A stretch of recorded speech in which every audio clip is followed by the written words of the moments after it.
이 시간 선한 목자 되신 예수님이라는 제목으로 말씀 전해주시겠습니다. 감사합니다. 지난주에 이어서 예수님께서 비유의 말씀으로 해주신 요한복음 10장의 말씀으로 함께합니다. 지난번에는 양의 문 되신 예수님이었는데 오늘은 선한 목자 되신 예수님에 대해서 말씀을 같이 나누고자 합니다.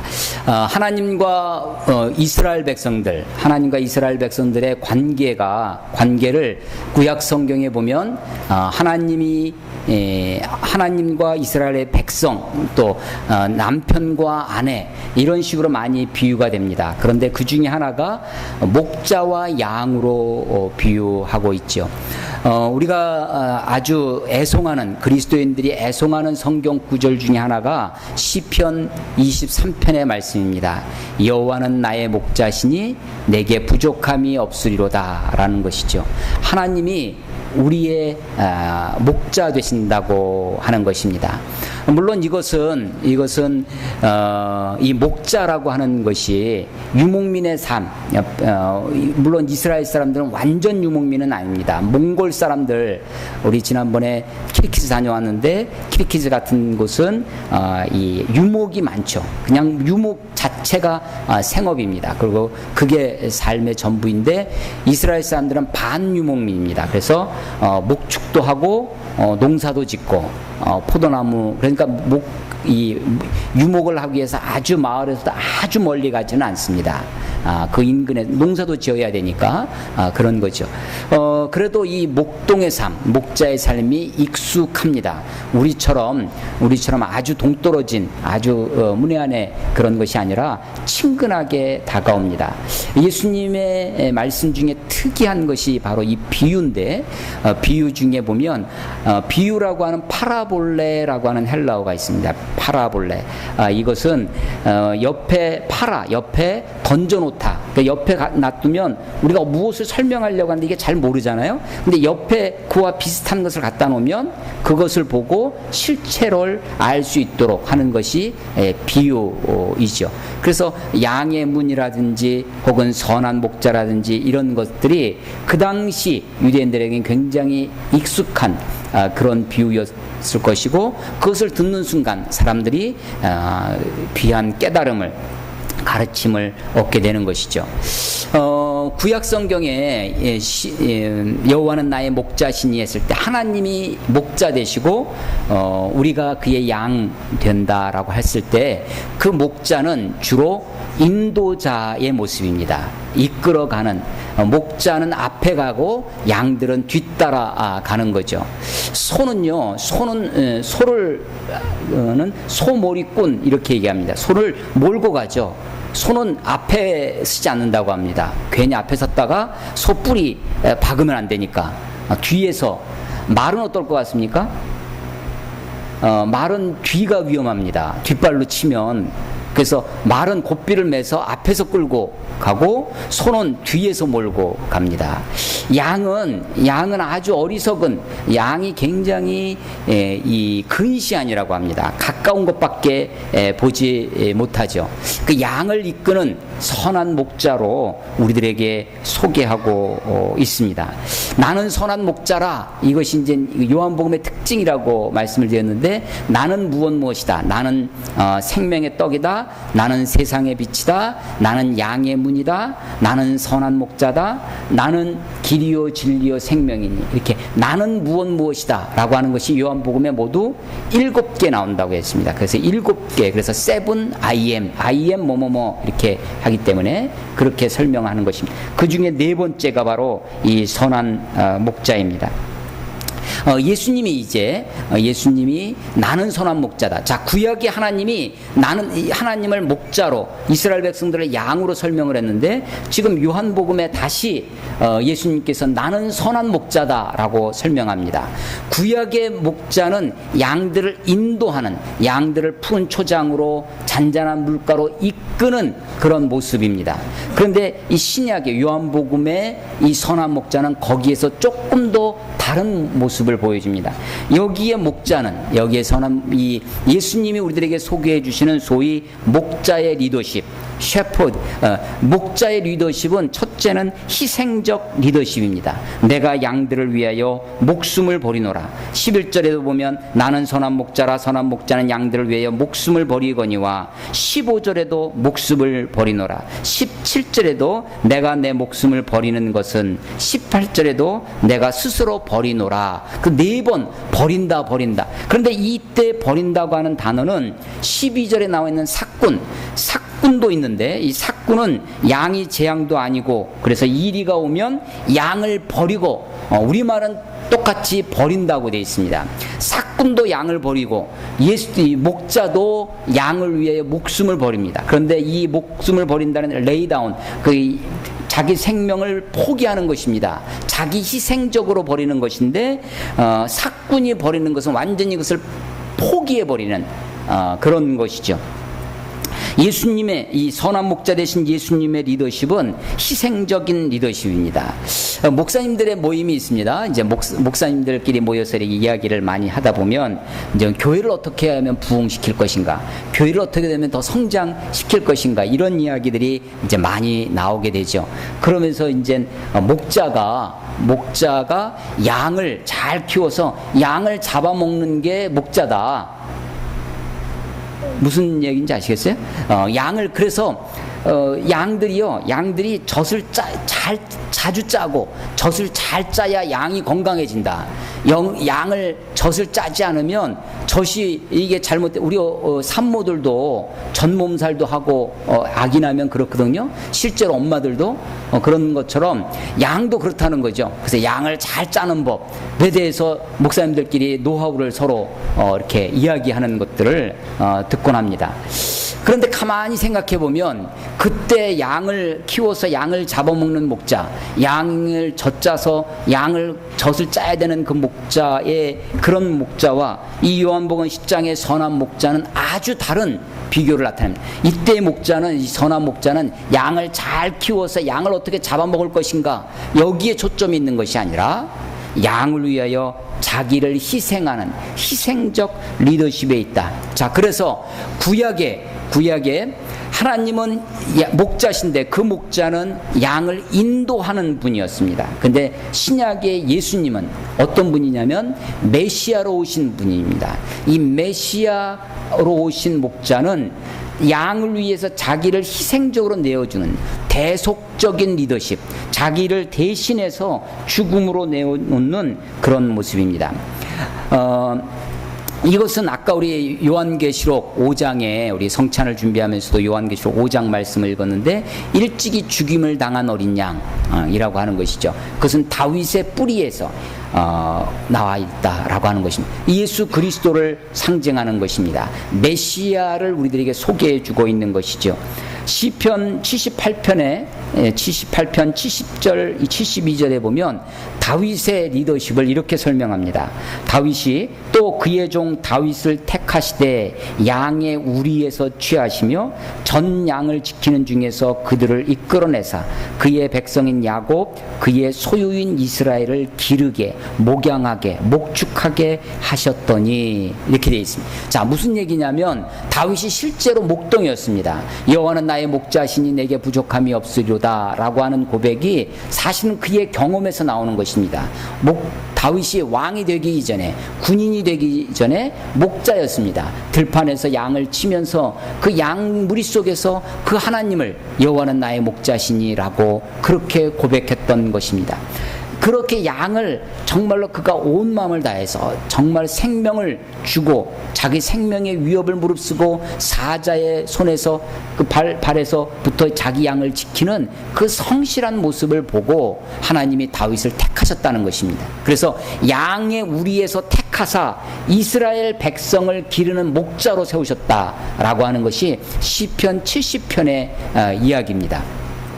에스겔서에 보면요, 에스겔 구약 벌써 시편 훨씬 뒤에 있죠. 선지서에 에스겔 34장 23절에 보면 내가 한 목자를 그들 위에 세워서 먹이게 하리니 그는 내 종 다윗이라 그가 그들을 먹이고 그들의 목자가 될지라. 예, 선지자가 바라다 본 것입니다. 앞으로 우리들에게 목자가 세워질 텐데 그것은 다윗이라는 것입니다. 다윗과 같은 목자가, 그래서 메시아의 상징으로서 목자의 모습을 에스겔 선지자가 우리에게 소개해주고 있다는 것입니다. 그런데 이 목자는 단지 시편 23편에 여호와는 나의 목자시니 내게 부족함이 없으리로다, 나를 채우시고 나를 이끄시는 푸른 초장으로 잔잔한 물가로 그렇게 나를 인도해 주시는 인도자의 모습에서 그치는 것이 아니라 양들을 위하여 목숨을 버리는 희생적인 목자, 자기를 죽음에까지 내어놓는 대속적 리더십의 그런 목자의 모습이다라고 하는 것입니다. 자, 목자, 선한 목자의 리더십의 첫 번째가 뭐냐면 희생적 리더십입니다. 두 번째가 뭐냐면 앞서가는 리더십, 선도적 리더십입니다.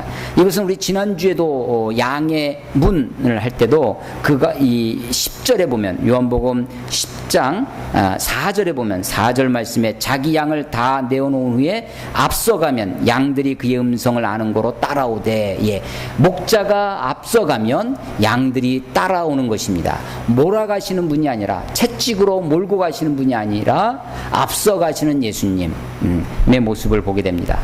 저는 이제 ROTC를 했는데요. 이 소위 계급장을 달고 지금은 전라남도 장성으로 옮겼는데 옛날엔 광주에 상무대라고 있었습니다. 그 상무대에 가면 보병학교가 있어요. 장교들을 훈련하는 데입니다. 보병학교에 국어가 있습니다. 육군 소대장들을 양성하는, 대한민국에서 가장 많은 장교들을 한 1년에 2천 몇백 명을 양성하는 그런 곳인데, 그 구호가 뭐냐면 나를 따르라 라는 것입니다. Follow me, 나를 따르라. 그래서 이 어깨에다 이 마크를 붙이는데 거기에 나를 따르라 이렇게 써 있습니다. 부대 정문에 가면 큰 돌이 세워져 있는데 나를 따르라 이렇게 써 있습니다. 소대장이 공격 앞으로, 돌격 앞으로 할 때 아무도 안 따라오면 혼자 막 아무도 없네 이러면 얼마나 황당하겠어요? 그래서 소대장은요, 장교는 장교이지만 전방 부대에 가면 소대장은 책상이 없어요. 중대 행정반에 가도 중대장부터는 이 책상이 있습니다. 소대장은 책상이 필요 없어요. 온몸으로 소대원들이랑 함께 하는 거죠. 그러니까 나를 따르라 이렇게 구호가 있었는데, 그 구호에 담긴 뜻은 뭐냐면 내가 앞장선다, 고로 나를 따르라. 앞장서니까 따라오라는 거죠. 그리고 두 번째가 뭐냐면 나는 잘 알고 있다, 그러니까 나를 따라오라 라는 것입니다. 세 번째는 나는 희생한다, 그러니까 나를 따르라 라고 하는 것입니다. 육군 소대장도 나를 따르라 라고 말하려면 앞장서야 되고, 또 잘 알고 있어야 되고, 또 희생해야 따라온다는 것입니다. 그래서 이제 그 보병학교에서 소대장 훈련을 받으면서 열심히 공부하고, 또 군대 가면요 몸으로만 때우는 줄 알았더니 실제로 군대 갔다 오신 분들을 알겠지만 외워야 할 것이, 암기사항이 왜 이렇게 많은지 모릅니다. 하여간 다 외워야 되는 것이 참 천지예요. 근데 이제 그러니까 공부를 열심히 하죠. 공부를 열심히 해서 내가 전방에 가면 부대에 가서 소대장으로서 내가 잘 해야 되겠다 다짐하고 갑니다. 근데 가서 보면 내가 배운 것을 써먹을 데가 없어요.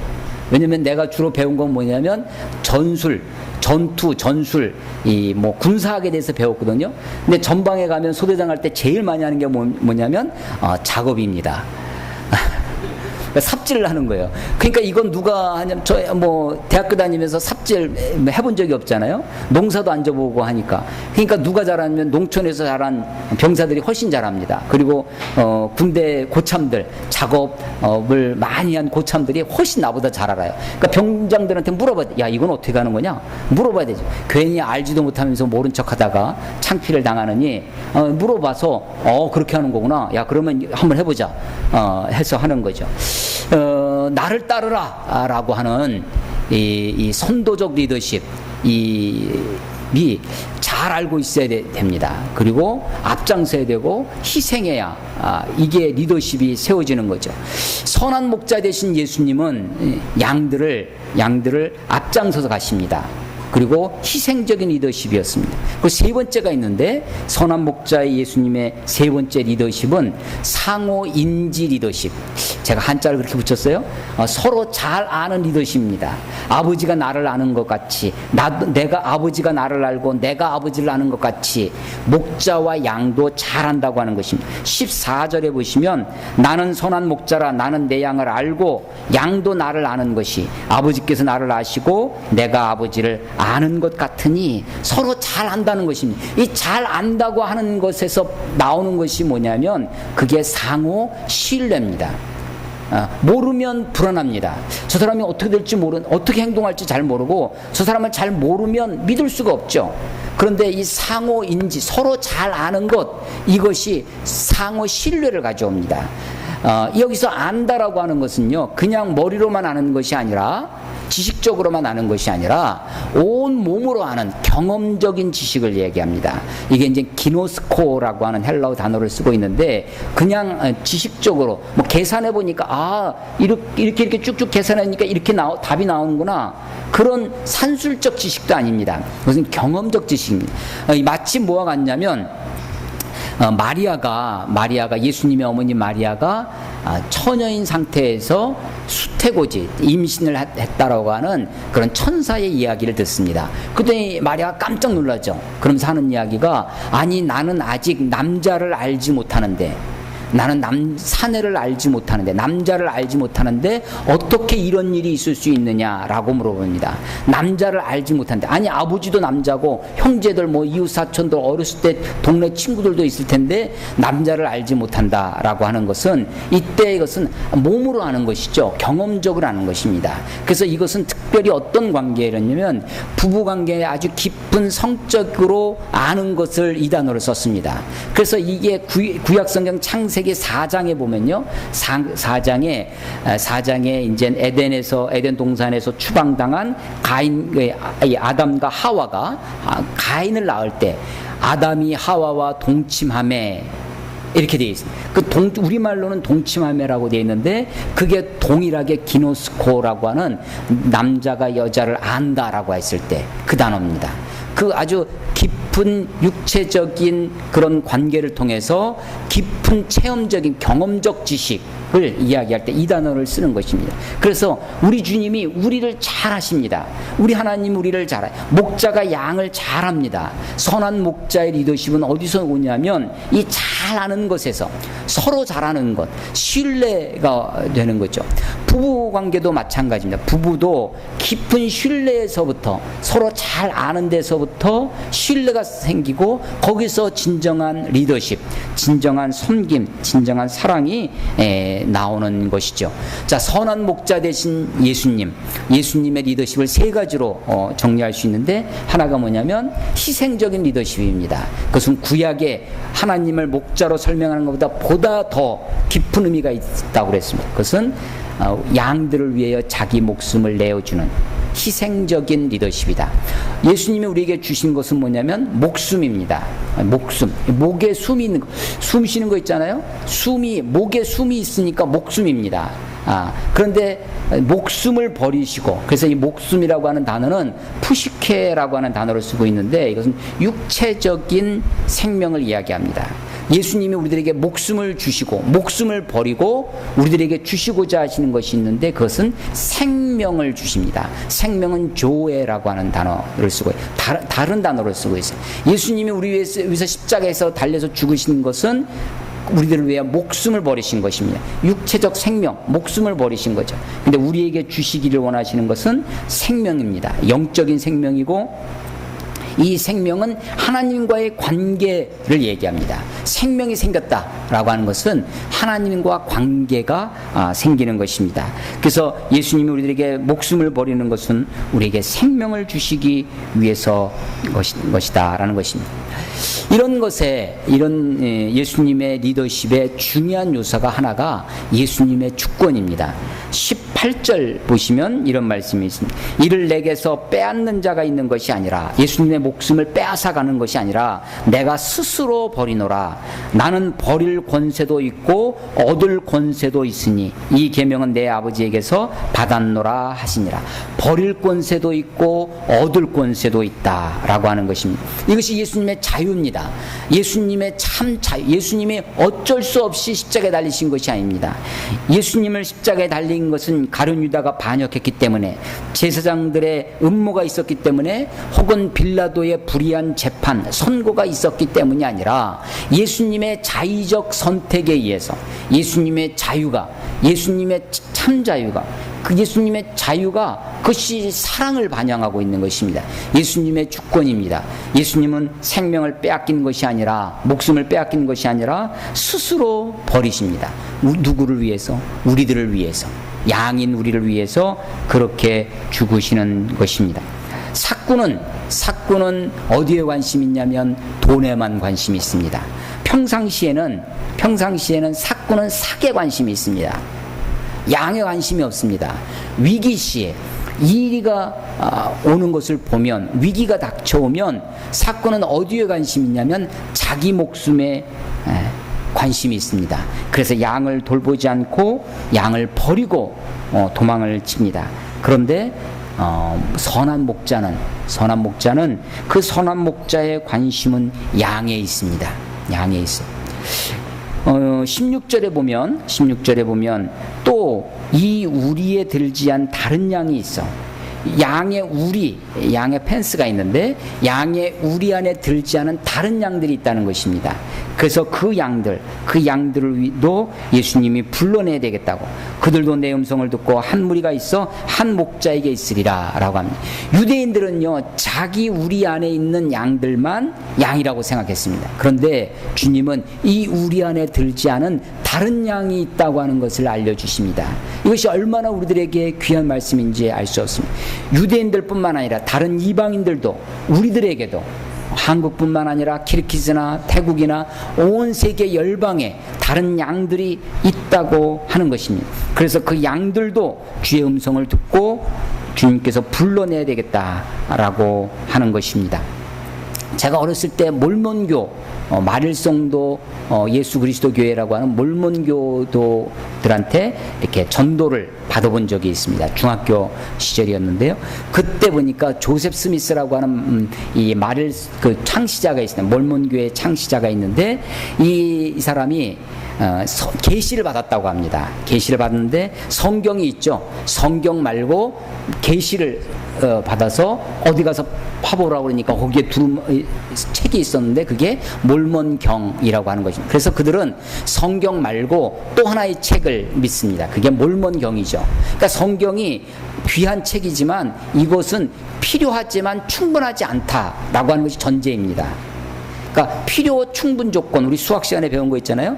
필요하지만 충분하지 않으니까 이것과 더불어서 다른 무엇이 필요하다. 몰몬교는 몰몬경이 필요하다고 하는 것이고, 통일교는 원리강론이 필요하고, 여호와의 증인한테 파수대가 필요하고, 다른 무엇이 필요하다고 합니다. 이 성경의 평가절하 되어지는 거죠. 성경만으로 우리는 충분하다, 필요하다. 구원에 있어서 이것은 필요 조건입니다.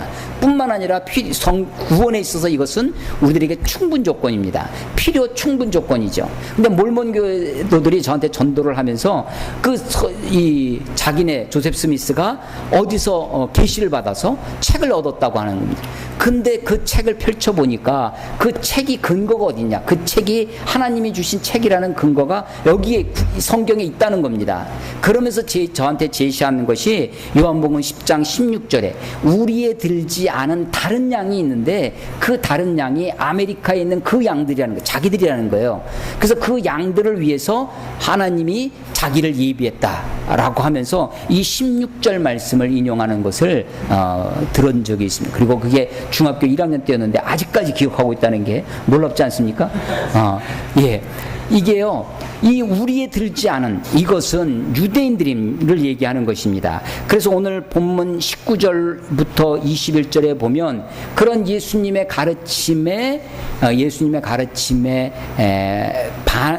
반응을 거칠게 했던 유대인들 분쟁이 납니다. 예수님을 향해서 귀신 들렸다고 합니다. 20절에 보면요, 그 중에 많은 사람들이 말하되 그가 귀신 들려 미쳤다라고 이야기를 합니다.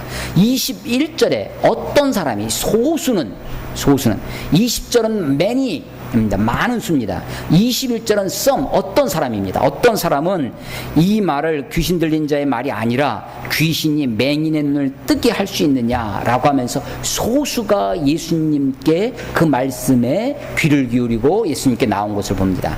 그러니까 이 10장의 이 본문, 양의 문, 선한 목자의 이 비유는 9장의 소경을 눈을 뜨게 한 사건에 이어서 계속해서 말씀하고 있는 것입니다. 소경을 눈을 뜨게 한 것을 보고 유대인들이 예수님을 미쳤다고 했습니다. 귀신 들렸다고 했습니다. 그런데 그렇게 예수님을 배척하고 예수님에서 반대하는 그 사람들을 향해서 내가 양의 문이다, 나로 말미암지 않고는, 나를 통하지 않고 들어가는 것은 다 절도고 강도다, 내가 선한 목자다, 삭구는 이리가 오면 다 버리고 도망가지만 선한 목자인 나는 양들을 위하여 목숨을 버리노라 라고 말씀을 전하는 것입니다. 물론 이 당시에도 많은 사람이 예수님의 말씀을 귀담아 듣지 않았습니다. 예수님의 말씀을 한 미친병자가 이야기하는 것처럼 들었습니다. 그런데 정말로 예수님이 십자가에 죽으셨을 때, 그리고 부활하셔서 그 땅 가운데 정말로 목자 되신 예수님, 우리를 위해 죽으시는 예수님, 다시 부활하신 예수님을 믿게 되었습니다. 그리고 그것이 한 세대가 아닌 것을, 초대교회에 놀라운 일들을 일으키고, 그것이 로마의 압제 속에서도, 로마의 그 핍박, 그 박해 속에서도 기독교가 태어나게 되는, 탄생하게 되는 계기가 되는 것입니다. 구약의 목자는, 하나님이 그 목자는 단지 인도하는 분이었습니다. 신약의 예수님이 우리들에게 보여주시는 메시아 목자로서의 메시아, 우리를 위해 십자가에 죽으신 예수, 나를 위해 나를 구원하시기 위해 자기 목숨을 내어주신 예수님을 나의 구주와 주님으로 영접할 때, 여러분들에게도 우리 주님이 그런 목자로, 그런 생명의 주님으로 우리들을 인도해 주시고 함께 해 주시리라 믿습니다. 기도하겠습니다. 하나님 아버지, 은혜를 감사합니다. 하나님의 아들이신 우리 예수님께서 선한 목자가 되셔서 양들인 우리들을 위하여 십자가에 죽으시고 다시 부활하사 나의 주, 나의 하나님이 되신다는 이 사실이 너무나 놀랍고 귀한 말씀입니다. 예수님께서 살아계실 때 나는 선한 목자라고 말씀하시고 실제로 그것을 이루어 가셨던 것처럼, 하나님, 우리도 그렇게 주님을 쫓아가고 따라가는 주의 양들이 다 될 수 있도록 아버지여 인도해 주시옵소서. 주님이 목숨을 버리심으로 우리에게 생명을 주신 것을 인하여 감사를 드립니다. 이 생명을 누리고 더 풍성히 누릴 수 있도록 아버지여 인도해 주시옵소서. 이제는 우리 주 예수 그리스도의 은혜와 그 아들을 우리에게 보내주신 아버지 하나님의 크신 사랑하심과 우리 안에 내주하셔서 감동 감화하시는 성령님의 역사가 주 앞에 나와 예배하며 우리 주님을 선한 목자로 믿고 따르는 하나님의 사람 머리머리 위에, 이 나라와 이 민족, 특별히 율전 지역 위에 지금부터 영원토록 함께 하시기를 간절히 축원하옵나이다. 아멘.